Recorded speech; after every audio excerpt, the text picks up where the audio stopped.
ಸಮೃದ್ಧಿ Manjunatha road, ಕಾಡಿನಹಳ್ಳಿ ನಾಗರಾಜಣ್ಣವರು, Raghupati Reddy ಅವರು, ಪ್ರಭಾಕರ್ ಅವರು, NRS Satyanna ಅವರು ಎಲ್ಲರೂ ಬಂದು ಕಾರ್ಯಕ್ರಮವನ್ನ ಯಶಸ್ವಿಗೊಳಿಸಿದ್ರು. ತದನಂತರ ನಮ್ಮ ಮಂಡಲದ ಅಧ್ಯಕ್ಷರಾದಂತ ಸುರೇಶ್ ಅವರು, ವಿಶ್ವನಾಥ್ ಅವರು, ನಮ್ಮ ಎಲ್ಲ ಪಂಚಾಯತಿ ಅಧ್ಯಕ್ಷರಾದಂತ ಶ್ರೀಧರ್ ಅವರು, ಮಾಜಿ ಉಪಾಧ್ಯಕ್ಷರಾದಂತ ಲಕ್ಷ್ಮೀಪತಿರವರು, ಸದಸ್ಯರಾದಂತ ಅಶ್ವಿನಿ ಪ್ರಸನ್ನ ಅವರು, ರಮಾದೇವಿ, ಸದಸ್ಯರಾದಂತ ರಾಮಪ್ಪ, ಮುಂಡ್ರೆಡ್ಡಿ, ರಾಜರೆಡ್ಡಿ, ಮೋಹನ್, ಎಲ್ಲ ನಮ್ಮ ಮಮತಮ್ಮವರು, ಪದ್ಮಣ್ಣವರು, ಮೈಕ್ ಶಂಕರ್, ಪ್ರಕಾಶ್, ನಮ್ಮ ರೆಡ್ಡಿರವರು, ಕೋಳಿ ನಾಗರಾಜ್ರವರು, ಎಲ್ಲರೂ ನಮ್ಮ ಮುಖಂಡರುಗಳೆಲ್ಲ ಬಂದಿದ್ದೀರಿ. ಎಲ್ಲ ಗ್ರಾಮಸ್ಥರೆಲ್ಲ, ಮಾಧ್ಯಮದವರು, ಅಕ್ಕ ತಂಗಿಯರು, ಅಣ್ಣ ತಮ್ಮಂದ್ರು ಎಲ್ಲರೂ ಬಂದಿದ್ದೀರಿ. PDOನು ಇಷ್ಟೊತ್ತು ಕೆರೆ ಬಗ್ಗೆ ಹೇಳ್ತಾ ಇದ್ರು. ಈ ಕೆರೆ ಇತಿಹಾಸ ಹಿಂದೆ 2012 ನಾನೇ PDO ಆಗಿದ್ದೆ ಅಂತ. 21 2019 40 ವರ್ಷಗಳ ನಂತರ ಮೊದಲನೇ ಬಾರಿ ನಮ್ಮ ಕೋಲಾರ ಲೋಕಸಭಾ ಕ್ಷೇತ್ರದಲ್ಲಿ 2600 ಕೆರೆಗಳನ್ನು ಒಂದೇ ಸಲ ತುಂಬಿರ್ತಕ್ಕಂಥ ಇತಿಹಾಸ. ನಮ್ಮಲ್ಲಿ ಲೋಕಸಭೆಯಲ್ಲಿ ಮಾತಾಡೋದು ನಾನು ಹೇಳ್ತಾ ಇದ್ದೆ, ದೊಡ್ಡ ಮ್ಯಾಂಗೋ ಮಾರ್ಕೆಟ್ ನಮ್ಮ ಕೋಲಾರ, ಟೊಮಾಟೊ ಮಾರ್ಕೆಟ್ ನಮ್ಮ ಕೋಲಾರ, ನಮ್ಮ ರೈತರಿದ್ದಾರೆ, ಹೆಚ್ಚಿನ ಕೆರೆಗಳಿದ್ದಾವೆ, ಏನ್ ಬೇಕಾದ್ರೂ ಬೆಳೆದು ಇಡೀ ಪ್ರಪಂಚಕ್ಕೆ ಸಪ್ಲೈ ಮಾಡುವಂತ ಶಕ್ತಿ ನಮ್ಮ ರೈತರಿಗಿದೆ.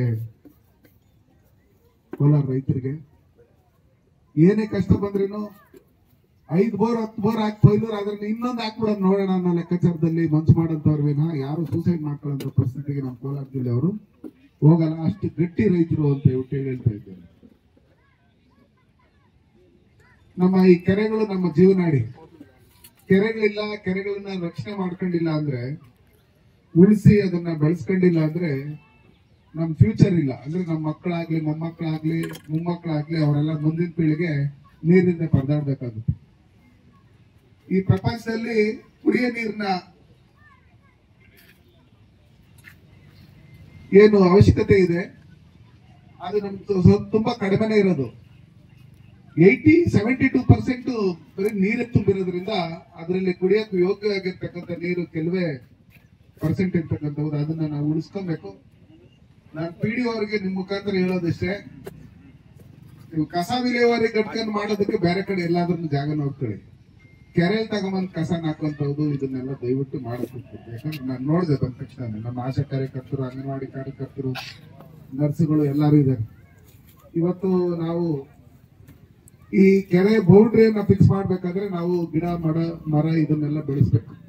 ಆ ಬೌಂಡ್ರಿಯಲ್ಲಿ ಒಂದು 100 ವರ್ಷ ಆಯ್ಸಿರ್ತಕ್ಕಂಥದ್ದು ಆಲ್ದ ಮರ, ರಾಗಿ ಮರ, ಇಪ್ಪೆ ಮರ, ನೇರಳೆ ಮರ, ಆಯ್ನ ಮರ, ಈ ಹಲಸಿನ ಮರ, ಈ ಪ್ರಾಣಿಗಳಿಗೂ ಅನುಕೂಲ ಆಗ್ಬೇಕು, ಮನುಷ್ಯರಿಗೂ ಅನುಕೂಲ ಆಗ್ಬೇಕು. ಆ ತರ ಮರಗಳನ್ನ ಹಾಕಿದ್ರೆ ಆ ಬೌಂಡ್ರಿ ದಾಟಿ ಯಾರು ಬರಲ್ಲ ಅವ್ರಿಗೆ. ಅದು ಮರನೂ ದೊಡ್ಡದಾಗುತ್ತೆ. ಈ ಬೌಂಡ್ರಿ ಹಬ್ಬ ಕೆರೆದಿದ್ದು ಅನ್ನೋ ಲೆಕ್ಕಾಚಾರದಲ್ಲಿ ಹೋಗ್ತಾರೆ. ಇಲ್ಲಾಂದ್ರೆಲ್ಲ ಓದ್ಕೊಂಡು ನಮ್ಮಂತ ರಾಜಕಾರಣಿಗಳು ಬರ್ತಾನೆ ಇರ್ತಾರೆ.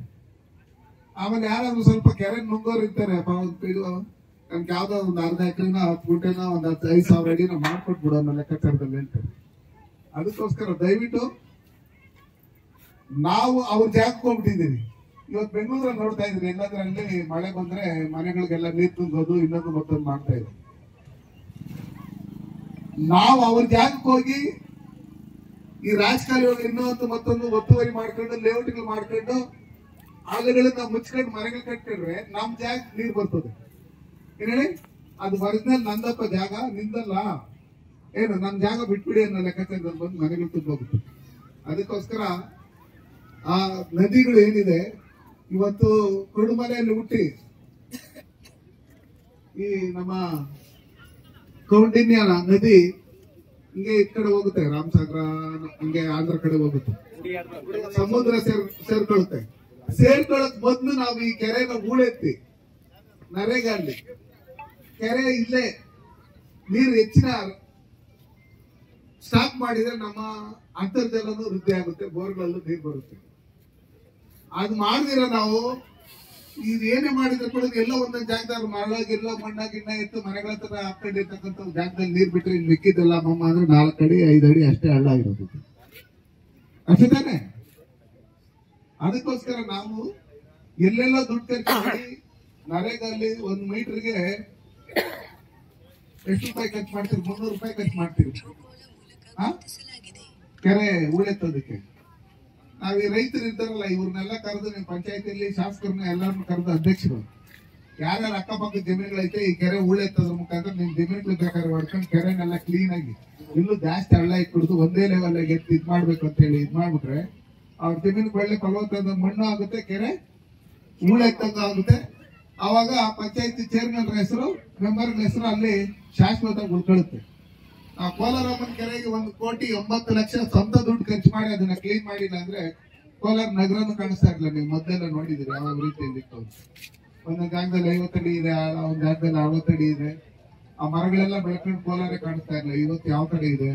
ಸುಮಾರು 100 ಟ್ಯಾಂಕರ್ ಬೇಕಾಗಿತ್ತು ಕೋಲಾರ ನಗರಕ್ಕೆ ಕುಡಿಯೋ ನೀರಿಗೆ. ನಾವು ಕೆರೆ ಎಲ್ಲ ಕ್ಲೀನ್ ಮಾಡಿಸಿ ಎಲ್ಲ ಇದ್ ಮಾಡಿ ಅದಾದ್ಮೇಲೆ ನೀರ್ ಬಿಟ್ಟಿದ್ದಾದ್ಮೇಲೆ ಮಳೆನೂ ಬಂದಿದ್ದಾದ್ಮೇಲೆ ಇವತ್ತು ಕೋಲಾರ ನಗರದಲ್ಲಿ ಅಮ್ಮ ಮಾತ್ರ ಒಂದು 10-15 ಟ್ಯಾಂಕರ್ ಓಡಾಡ್ಬೋದು. 85 ಟ್ಯಾಂಕರ್ ಕಮ್ಮಿ ಆಗಿದೆ. ನೀವು ಎಷ್ಟೇ ಬೋರ್ ಹಾಕಿದ್ರೆ ನೀರ್ ಕೊಡಕ್ಕಾಗಲ್ಲ.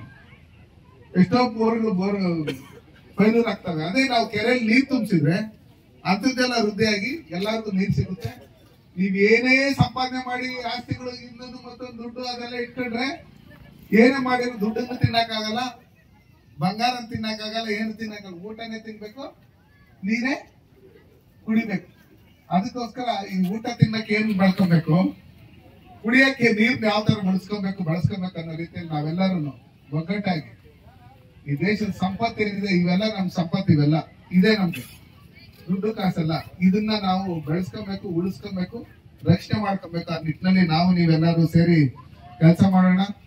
MLA ಅವರು ಸೇರ್ಕೊಂಡು ಈ ಕೆರೆನ ಹೂಳೆತ್ತೋದು ಸುಂದರೀಕರಣದ ಏನಾದ್ರು ಮಾಡ್ತೀನಿ ಅಂದ್ರೆ ಬೆಂಗಳೂರಿಂದನೂ ಸುಮಾರು ಜನ NGOಗಳಿದೆ ಕೆರೆಗಳು ಡೆವಲಪ್ಮೆಂಟ್ ಮಾಡೋದಕ್ಕೆ. ಅವ್ರನ್ನು ನಾವು ಜೊತೆಲಿ ಕರ್ಕೊಂಡ್ಬಂದು ನಮ್ಮ ಶಾಸಕರು ತುಂಬಾ ಕ್ಲೋಸ್, ನಮ್ಮ ಕೊಳ್ಳಿ ನಾಗರಾಜ್ ಅವ್ರು ಕಾರಲ್ಲೇ ಇರ್ತಾರೆ ಯಾವಾಗೂ. ಅವ್ರಿಗೂ ಸ್ವಲ್ಪ ಹೇಳಿ ನಾನು ಹೇಳ್ತೀನಿ. ನಾನು NGOಗಳು ಕರ್ಕೊಂಡ್ ಬರ್ತೀನಿ. ಯಾಕಂದ್ರೆ ನಮ್ಮ MLA ಅವ್ರನ್ನು ಬೇಕಾದಷ್ಟು ಬಿಸ್ನೆಸ್ ಮಾಡೋದ್ರಿಂದ ಆ ಬಿಸ್ನೆಸ್ ಅಲ್ಲಿ CSR ಫಂಡ್ ಅಂತ ಬರುತ್ತೆ. ಎಲ್ಲೆಲ್ಲ ಹಾಕೋದಕ್ಕಿಂತ ಈ ನಂಗ್ಲಿ ಕೆರೆಗೆ ಹಾಕಿದ್ರೆ ಈ ನಂಗ್ಲಿ ಕೆರೆ ಸುಂದರೀಕರಣ ಆಗುತ್ತೆ, ಕ್ಲೀನ್ ಆಗುತ್ತೆ. ಅದಕ್ಕೋಸ್ಕರ ನಾವು ಮಂಜಣ್ಣವರು, ನಮ್ಮ ಸುಂದರಣ್ಣವರು, ನಮ್ಮ ಚೇರ್ಮನ್ರು, ನಮ್ಮ ಸುರೇಶ್ ಅವರು ಎಲ್ಲಾರು ಎಲ್ಲ ಗ್ರಾಮಸ್ಥರು ಎಲ್ಲ ಸೇರಿ ನಾವು ಈ ಕೆರೆಗಳನ್ನ ಉಳಿಸಿ ಬೆಳೆಸಂತ ಕೆಲಸಗಳನ್ನ ಮಾಡೋಣ. ನೀವು ನೋಡಿದ್ರಿ ಇಡೀ ದೇಶದಲ್ಲಿ ಬೇರೆ ಬೇರೆ ರಾಜ್ಯಗಳಿಗೆ ಹೋದಾಗ ಎಲ್ಲೂ ಕೆರೆಗಳಿಲ್ಲ. ಕೆಲವೇ ಈ ಸೌತ್ ಇಂಡಿಯಾದಲ್ಲಿ ಕೆಲವೇ ಸ್ಟೇಟ್ಗಳಲ್ಲಿ ಮಾತ್ರ ಕೆರೆಗಳಿರ್ತಕ್ಕಂಥದ್ದು. ರೈತರಿಗೆ ಏನ್ ಬೇಕು ಅಂತ ಹಿಂದೆಯಿಂದನು ಕೃಷ್ಣದೇವರಾಜರ ಕಾಲದಿಂದನೂ ಕೆಂಪೇಗೌಡರ ಕಾಲದಿಂದನೂ ಹಿಂದೆಯಿಂದನೂ ಈ ಕೆರೆಗಳನ್ನ ಉಳಿಸಿ ಬೆಳೆಸಿ ಕಟ್ಟಿಸಿ ಮಾಡ್ಕೊಂಡ್ ಬಂದಂತ ಸಂದರ್ಭದಲ್ಲಿ ನೋಡಿ ಇವತ್ತು ನಾವಿಲ್ಲಿ ನೀರು ಇನ್ನೊಂದು ಮತ್ತೊಂದು ನಿಂತ್ಕೊಳ್ಳೋದಕ್ಕೆ ಜಾಗ ಸಿಕ್ಕಿದೆ, ಕೆರೆ ಆಗಿದೆ. ಆ ಕೆರೆಗಳನ್ನ ನಾವೆಲ್ಲರೂ ರಕ್ಷಣೆ ಮಾಡೋಣ ಅಂತೇಳಿ ಇವತ್ತೇನು ಈ ಕೆರೆ ಕೋಡಿ ಹೋಗ್ತಾ ಇದೆ, ತುಂಬಾ ಸಂತೋಷ ಆಗ್ತೈತೆ. ಈ ಕೆರೆಯಲ್ಲಿ ಸುಮಾರು ಜನ ಮೀನ್ ಸಾಕಾಣಿಕೆ ನಮ್ಮ ರಮೇಶ್ ಅವರು ಬಿಟ್ಟವ್ರೆ. ನೀವೇನೋ ಬಾಗಿನ ಆರಿಸೋದಕ್ಕೆ ಅಲ್ಲಿ ಕಂಬಿ ಎಲ್ಲ ತೆಗೆದಾಕಿದ್ದೀರಿ. ಅವ್ರೂ ಜೀವನ ನಡಿಬೇಕು. ಆ ಕಂಬಿನ ಮತ್ತೆ ಹಾಕಿ ದೊಡ್ಡ ದೊಡ್ಡ ಮೀನಿಗೆ ಎಗರೋಗ್ಬಿಟ್ಟು ಅಲ್ವಾ, ಅದನ್ನೆಲ್ಲ ನೋಡ್ಕೊಂಡು ನಾವೆಲ್ಲರೂ ಆ ಭಗವಂತ ನಿಮ್ಗೆ ಒಳ್ಳೆ ಆಯುಷ ಆರೋಗ್ಯ ಐಶ್ವರ್ಯ ಕೊಡ್ಲಿ. ಟೈಮ್ ಮಳೆ ಬೆಳೆ ಆಗ್ಲಿ, ರೈತರಿಗೆ ಒಳ್ಳೆ ರೇಟುನು ಮಾರ್ಕೆಟ್ ಅಲ್ಲಿ ಸಿಕ್ಲಿ. ಅಲ್ಲಿ ಕರೀತಾರಲ್ಲ ಟೊಮೆಟೊ ರೇಟ್, ಅವ್ರಿಗೂ ಒಳ್ಳೆ ರೇಟ್ ಕರಿಯಂತ ಮನ್ಸು ಕೊಡ್ಲಿ ಅಂತ ಹೇಳಿ ಈ ಕೆರೆಗೆ ಬಾಗಿನ ಹರಿಸೋದಕ್ಕೆ ಕರೆದು ನಿಮ್ಮನ್ನೆಲ್ಲ ಕುರಿತು 4 ಮಾತನಾಡಲು ಅವಕಾಶ ಮಾಡ್ಕೊಂಡು ತಮ್ಮೆಲ್ಲರಿಗೂ ಹೊಂದಿಸಿ ನಾನು ಮಾತಾಡ್ ಮುಗಿಸ್ತೀನಿ. ಜೈ ಹಿಂದ್, ಜೈ ಭಾರತ್.